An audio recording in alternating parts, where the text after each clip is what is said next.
Իմ նախկին գործում բնականաբար մասնակցել եմ բազմաթիվ ռազմավարությունների մշակմանը եւ հաջողված են այն ռազմավարությունները, որոնք այն կազմակերպությունը, որի համար ինքը մշակվում է,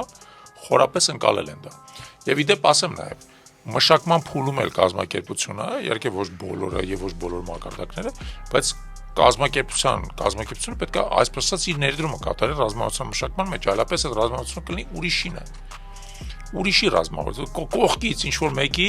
երևակայական պատկերացումների համախումբը, բայց ինքը չի լինի ռազմավարություն այդ կազմակերպության համար։ Ռազմավարությունը պետք է ներսից հասունանա։ Ինչքան էլ ուզում ես խորհրդատուներ ունեցի, ներգրավի, էքսպերտներ, գուրուներ եւ այլն, ռազմավարությունը առաջին պետք է լինի մարդկանց ներքին մղումը, ինչին են իրանք ձգտում, ինչին են իրանք հավատում,